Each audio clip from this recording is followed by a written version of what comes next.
Now on BBC News, Hard Talk asks tough questions in interviews with people who are shaping the news.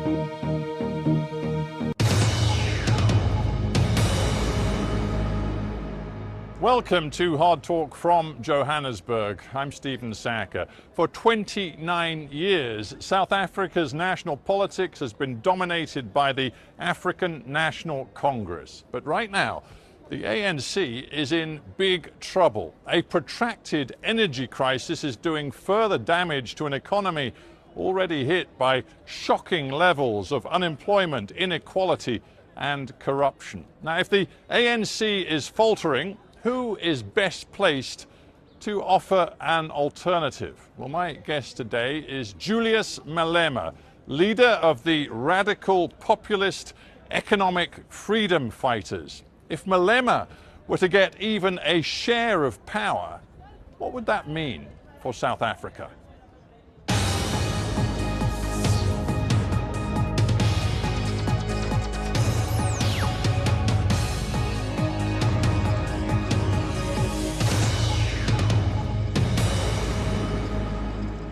Julius Malema, welcome to Hard Talk. Thank you very much.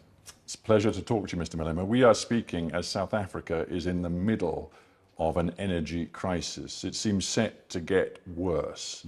What do you think it is doing to this country? Well, its aim is to collapse this country and undermine the democratic project because those in power have relegated their responsibilities to who we don't know. They've not maintained the power stations. They've not built the new ones that are functional. And as a result, we are where we are. The interim CEO of Eskom, the state-owned energy company, said yesterday that over the coming months of winter, they might get to a stage 8 situation, which means there could be power cuts for pretty much 12 or more hours per day. But you have gone further. You have said that you think the grid will collapse. In fact, you said South Africa is going to be plunged into darkness within 2 weeks. Why are you exaggerating? I'm not exaggerating. I said this before they told you there was a stage 8 coming. The stage 8 is to prepare you that the worst are coming. And I'm telling you the truth as is. What is it that can avoid the collapse of the grid, which they've done in between? Which station have they built that is functional to its expectation? Which station have they maintained? Have they said, this one, we're closing it down, we're going to engage in major maintenance of this station? Nothing major has been done. But your statements could spread panic. Is that what you want? No, I'm not spreading panic. I'm telling the truth. Stage 8, they're just being polite. We're going to go, and you are talking hours, we're going to go days without electricity. It's a reality that we need to deal with. Even after announcing stage 8, the manner they did, which ANC politician have you seen panicking? Which president have you seen calling the nation into confidence about what is really happening?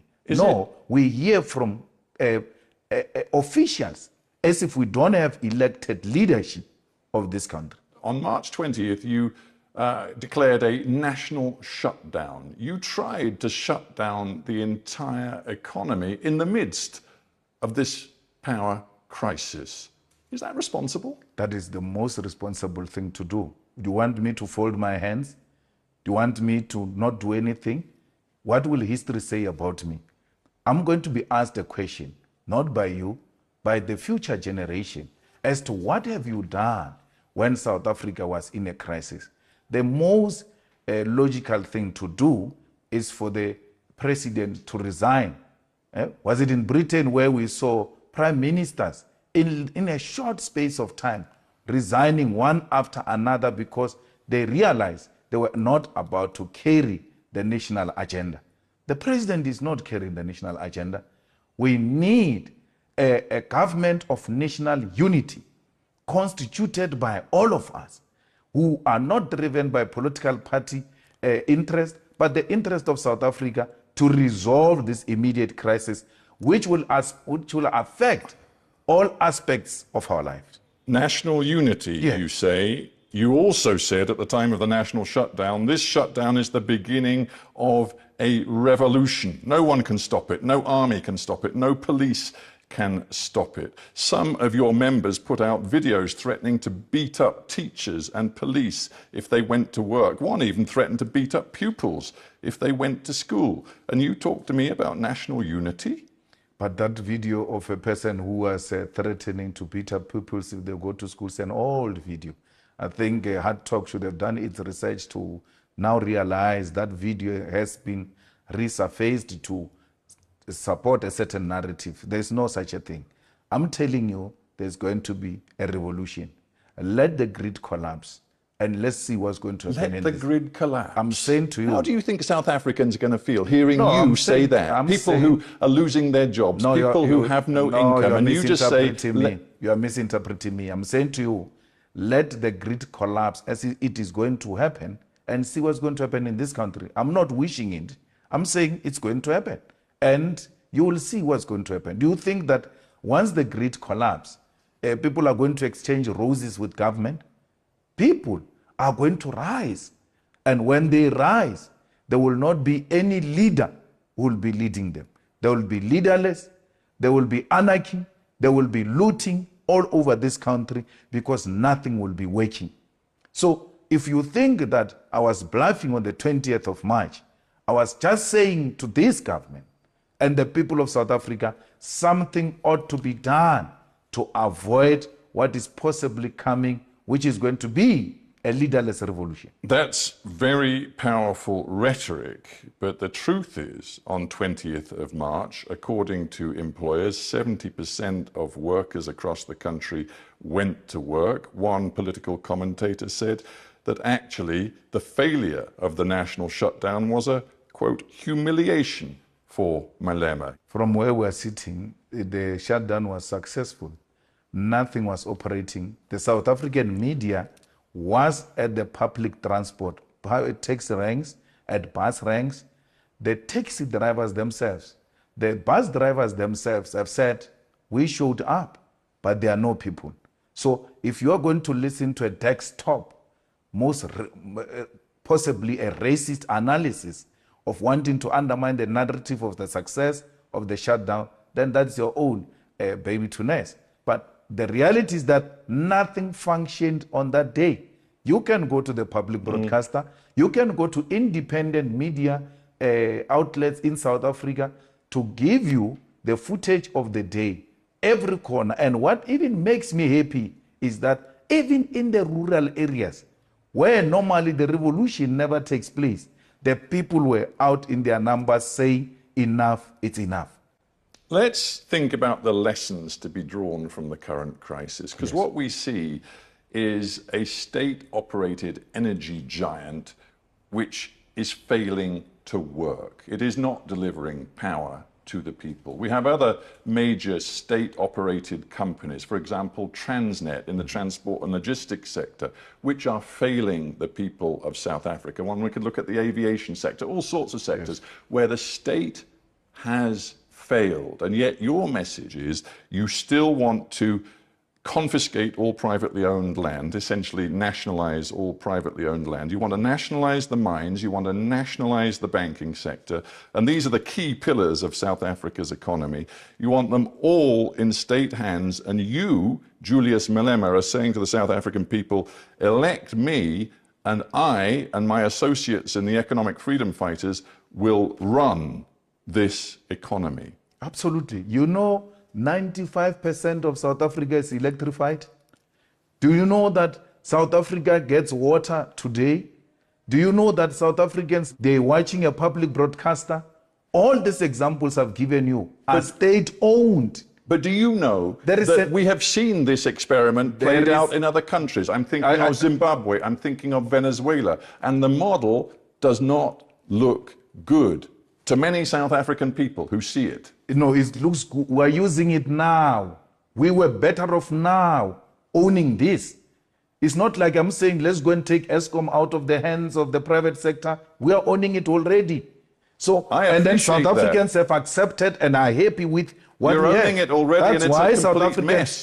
That's why South Africans are saying, let's get proper people to go and run these institutions. Are you the proper person? I'm a proper guy.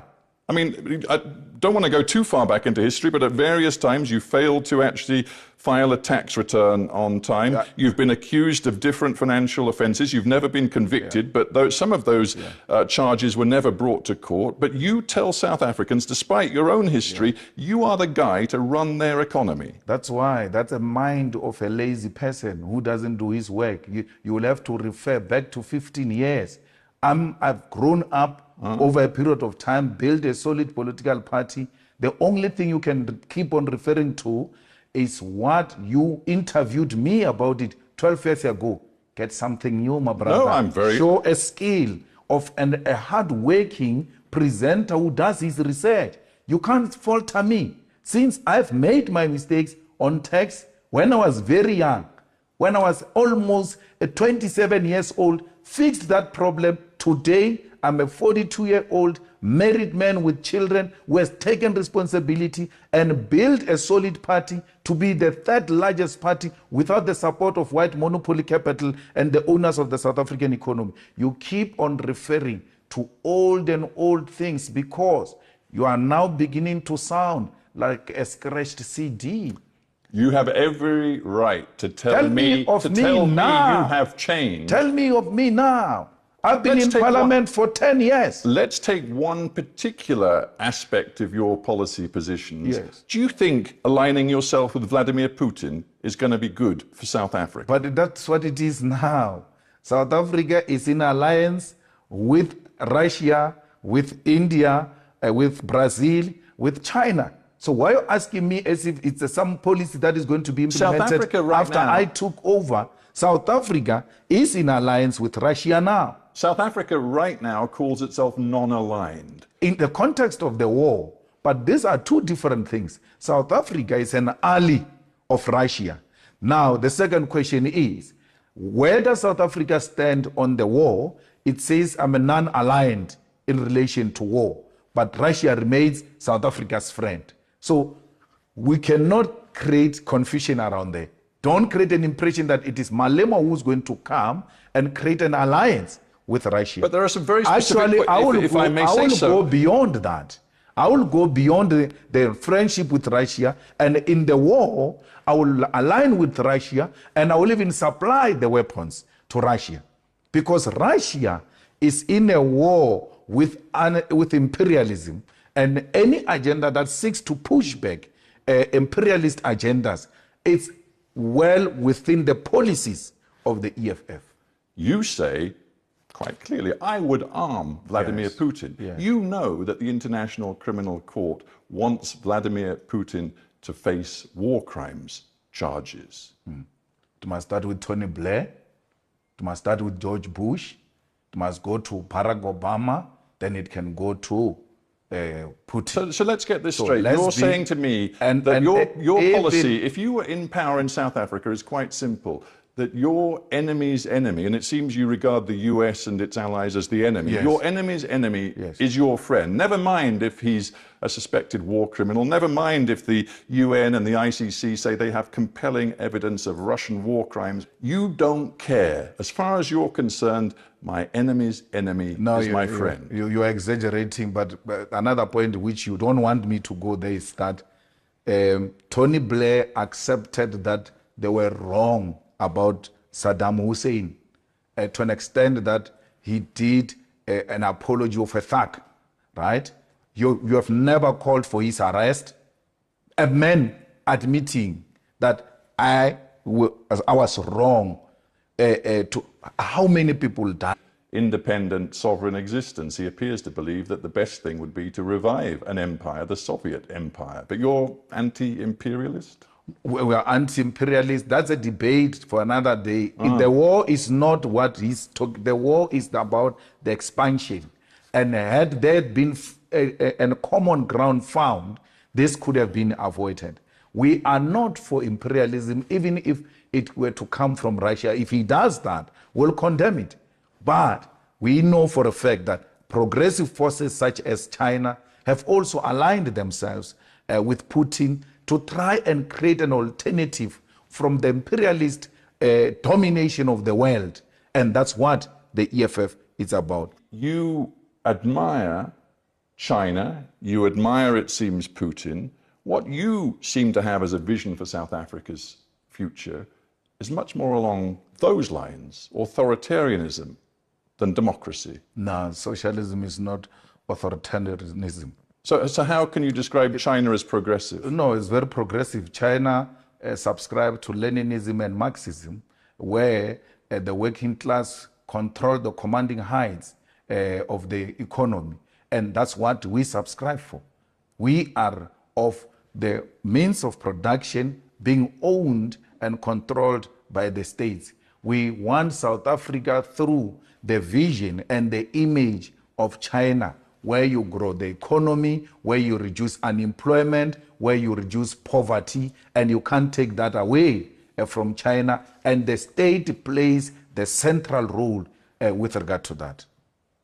That kind of message and the messaging on Russia has seen the rand plunge against the US dollar. Hang on, we see many corporations in South Africa looking at establishing headquarters elsewhere. We see foreign direct investment flatlining in this country. Do you believe that the rhetoric you are using is good for the South African economy? I've been doing this from when you interviewed me 15 years ago, when I was young. And therefore you can't say the rand to dollar crisis today is created by this message that I've been spreading for so many years, from my early ages. And then this No, party but what I'm has been suggesting is that the new party- tensions between Washington and the government in South Africa have definitely affected the financial markets. No, it was the crisis as we see it today, as we have this conversation, me and you. It was worsened by the irresponsible utterances by the ambassador of the USA, who just recklessly, without following the diplomatic protocols, went out to make certain allegations about our country, damaging its good image, and then undermining its sovereignty in terms of choosing who its friends are. And today we see the rand being weak because of such utterances. Why would the rand be weakened by a political posture that says this is what we want to be when we take over government? We want a government that will be owned by the corrupt free. I admire China when it comes to how it deals with crime. I admire China when it comes to how it deals with infrastructural development. I admire China on how it has dealt with poverty and unemployment. How would that weaken the rand? Is that not what the investors want for all of us? The most likely way that you can get a grip on some power in this country is by forming a coalition with the ANC after the next election. You could have a role if you were to do a deal with the ANC. Are you ready to do it? The reality is that the EFF is the only organization that is growing, and that the DA and the ANC, the DA, which is the official opposition, ANC, which is the ruling party, are both significantly declining to a point where the DA called us the enemy number one. Why did they do so? Their own internal research tells them that the EFF has overtaken you. That's how much our policy position has attracted the people of South Africa. We are not going into coalition for positions. We are going to say anyone who wants to work with us, and we've said this before, and that's why we're not working with anyone in the local governments. If you want to work with us, you are going to expropriate land without compensation. You are going to nationalize the mines. You are going to establish a state-owned bank. You are going to make sure that we fight crime fire by fire to make this country a safer place. Those are just but minimal, non-negotiable points that will engage with anyone who wants to work with us. All of that, non-negotiable. non-negotiable. On that basis, it's hard to imagine you can make a coalition with anyone. ANC was more than willing. Actually, ANC was at a point of signing with us on expropriation of land without compensation. Remember, we even put this in Parliament. How did it pass to a point where Parliament had to do an investigation if the ANC was not agreeing? We were almost at the edge of getting a deal. And some young ANC clowns decided to vote against this. But we're not going to retreat in returning the land back into the hands of our people. And don't tell me about Zimbabwe. This is going to be done through a democratic means, like we did, in consultation with all South Africans, black and white, on how best do we get the rest of our people owning the land and other strategic sectors of the economy. You know there are some South Africans, and let us be blunt, many white South Africans, who fear Julius Malema. Some of them have said to me, if Malema gets to power or close to power, I will leave this country. Do you welcome their fear, or do you want to find ways to overcome their fear? I don't welcome their fear. Stephen, they said that about Mandela, the most celebrated Mandela. You're talking about me. They said if Mandela, a prisoner, becomes the president, who will live in this country, and they left. I was in the Vaal River the other day, looking at some of the houses that whites abandoned in 1994 when Mandela became a president. They are not scared of Julius Malema. They are scared of an independent black man who's not controlled by any white person, who's not controlled by London. Last year, you said this. It was after you'd questioned whether a particular white person, why they hadn't been located and, quote, taken to an isolated space where our supporters could attend to the guy properly. And you went on to say, you must never be scared to kill. A revolution demands that at some point there must be killing, because killing is part of the revolutionary act. Absolutely. This was last year. Absolutely. Absolutely. You can't say you are a revolutionary and then be scared to kill. But once you go killing people around, you are a terrorist. When you've got the support of the majority of your people to engage in war, and the majority of the people are with you, that is the revolution. It's not terrorism. And therefore, I'm not a terrorist. That's why I'm saying, at least for now, the conditions have not dictated that there should be anyone who should go to the bush and engage in war to kill. But if those conditions necessitate, will without hesitation do that. The same way the generations before us, when conditions necessitated, they were not scared to take up guns and shoot to kill. So I'm not saying anyone must be killed. All I'm saying is, let everybody come to the party. Let's build this one country and give away our privilege, but for the privilege of all. Your vision of South Africa's future, will it come through the ballot box, or will it come through what you call a revolution? It will come through the ballot box. A ballot box that produces a revolutionary party will unleash the revolution. And the revolution, when it is unleashed through democratically elected government, is the changing of the system, where you radically defeat capitalism and introduce a socialist state. We still believe in the EFF, fundamentally so, that the power to the people must be ushered in through the ballot. And nothing else must be looked at except the ballot. However, when the need arises to defend ourselves through whatever means necessary, we'll do so without hesitation. Julius Malema, sadly, we're out of time, but I thank you very much for joining me on Hard Talk. Thank you.